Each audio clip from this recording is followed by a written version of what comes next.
All right, so we have covered everything, at least the pertinent things that I wanted to cover about what do we know and what do you and I believe before we get to the book of Revelation.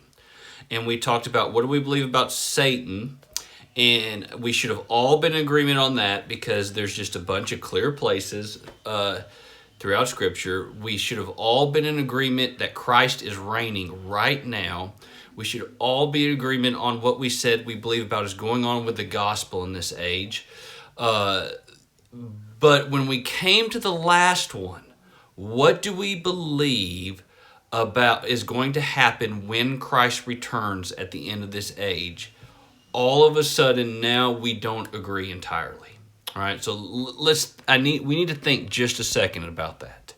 Right? So what we saw in the last video is that before we get to Revelation, the Bible teaches that when Christ returns, you know what? I've got a glare there. Let's see if I can fix that. Give me 1 second. All right, turn that light off. All right, so the Bible teaches that when Christ returns, he's going to raise the dead, at least believers, but I think the other things imply it must be all the rest.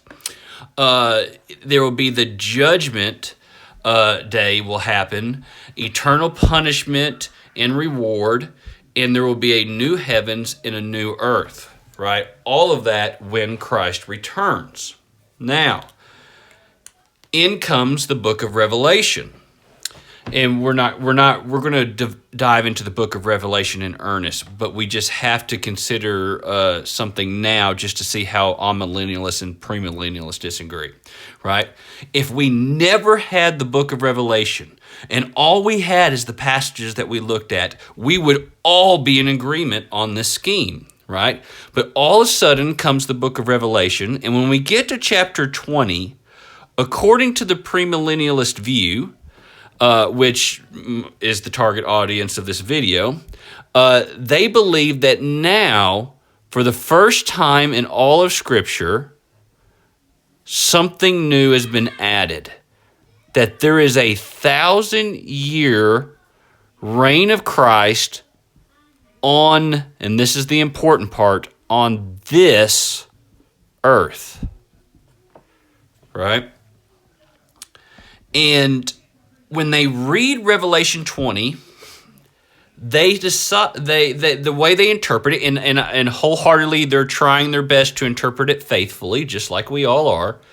They suddenly see that this is no longer the scheme. This is, they believe, according to Revelation 20, this does not all happen when Christ returns at the end of this age. In fact, at least they would have to say that the judgment day,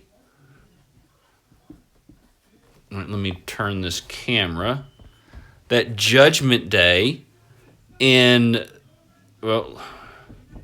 judgment day, eternal punishment, and new heavens and earth.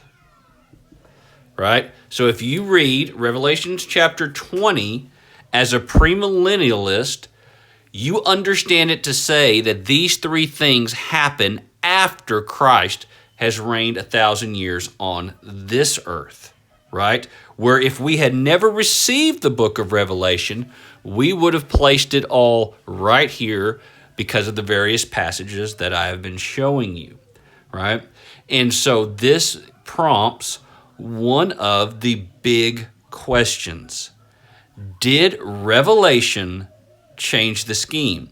Now, let's be careful. I'm not saying that in a premillennialist view, I'm not saying that the Bible contradicts itself. What I'm saying is that we would understand newer revelation to be clarifying, right? So in other words, that all of under the premillennialist view, all of previous revelation was kind of just thinking of this as a dot. But then when it finally got here, we see it's more involved than that, right? And that's a complicated viewpoint. But we need to understand this, that that the premillennialist does not share my view or the amillennialist view that all these things happen when Christ returns. They believe some of them happen 1,000 years after Christ returns. But here's the important point, and this is the reason I'm making this next video, right? What the premillennialist ought to agree is that in our little thought exercise, prior to receiving the book of Revelation, this is where we're at. Not this, not the 1,000-year thing.